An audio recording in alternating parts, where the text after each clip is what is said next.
Hello and welcome to the start of Kaijuly, the first and probably only Kaijuly. And today, I wanted to start this off. I wanted to start off with the original film that started it all, but I couldn't find that one. So we are starting off with the Americanized version of that Godzilla, King of the Monsters from 1956. And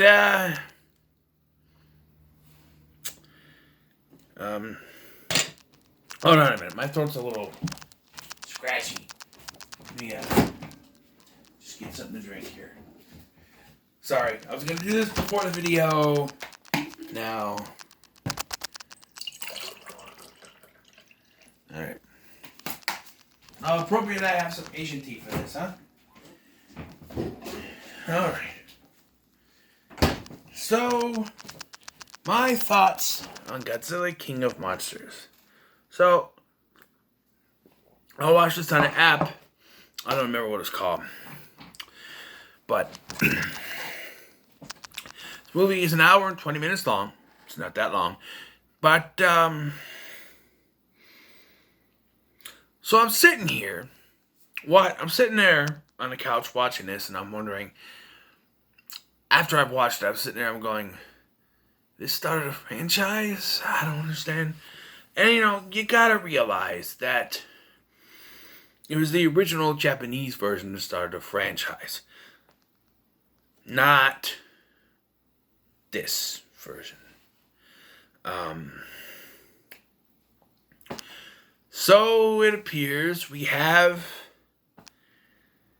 an Americanized version.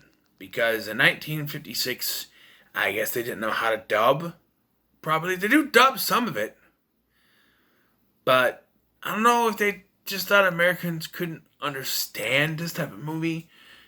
Because I guess Godzilla, the original version, had the structure very similar to that of modern kaiju films. But I guess they didn't think that American audience could handle it. So instead, we have Raymond Burr playing Steve Martin. No, not that Steve Martin. Raymond Burr plays Steve Martin. No, not that Steve Martin. And he narrates the film, which starts off with a scene that's not in the original film, and then covering events that happen in the middle of the original film. And we cut to the beginning of the film, where we cut back to more original footage. It's just all over the place, I guess, when it comes to the original film. And Raymond Burr serves as an American audience surrogate. He is a reporter or journalist coming on his way to America from Cairo. And he decided to stop in Japan. Folks, let me show you something. There's a map here, alright? This is America right here, okay? Cairo is in Egypt and Africa right here. Over here is Japan, right? So it would be stupid for him to go from Cairo on his way home to the U.S. to Japan and then to the U.S. That's not on the way. If they're going from the U.S. to Cairo, if he was going from Japan, stopped in Cairo, it would make sense. But it just doesn't make any sense. Alright? None at all. And I don't know.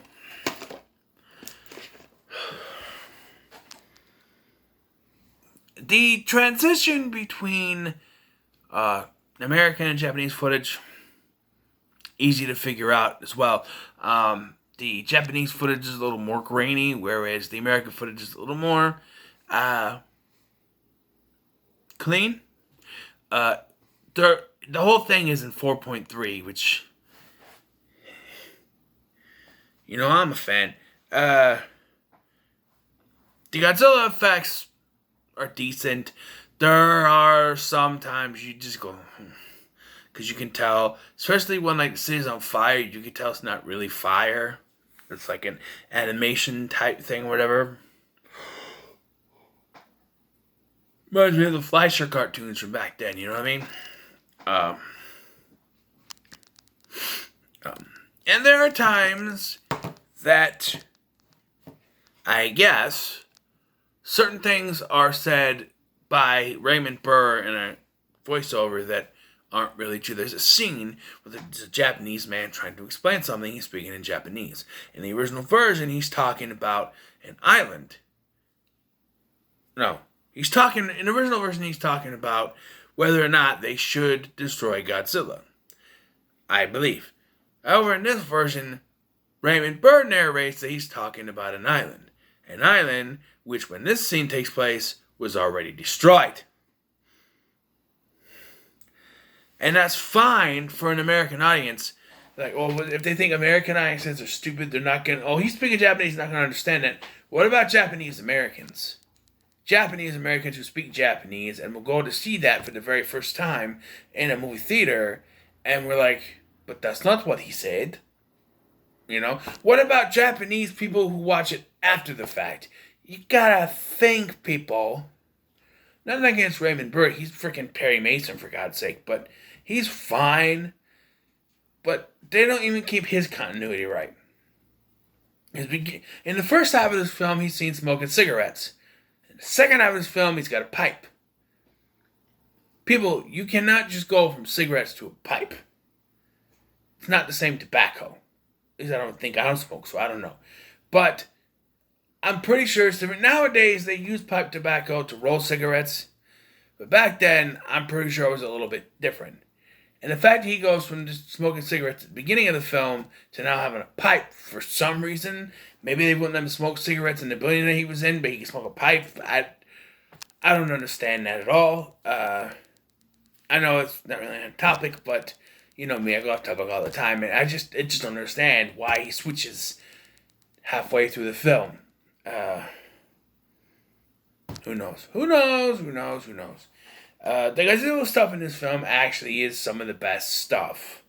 The roar is not up to par as it would be, but it's pretty good.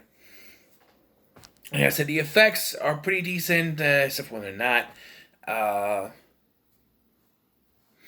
What can I say? It's an old movie from 1956. I'm not going to be high, and I'm not a fan of older movies. Some of them. Psycho. I love Psycho. Fantastic film. This one, no, not so much. You know how it ends, though. They get the oxygen destroyer. I already knew how it ended anyway. They get the oxygen destroyer. They use it on Godzilla and Serizawa, who has an eye patch in this, but not in the legendary versions. Imagine Ken Watanabe with an eye patch. Can't imagine. But he has an eye patch, and he sacrifices himself, as he does in the American version. Godzilla King of the Monsters, the sequel to the American Godzilla, but, you know, he sacrifices himself, and then they tried to rebuild, I guess. The movie ends saying Raymond Burr as Steve Martin. You pop up, I swear to God. Yeah, it's fine. I want to one day see the actual Japanese version in all its glory, because I'm pretty sure it's way better than this. But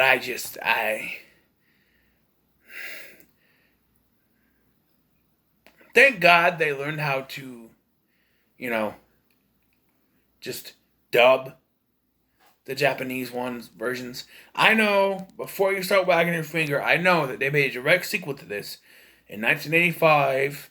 In 1985, the Japanese returned to Godzilla, and they did the same damn thing, calling it Godzilla 85, brought back Raymond Burr, Steve Martin.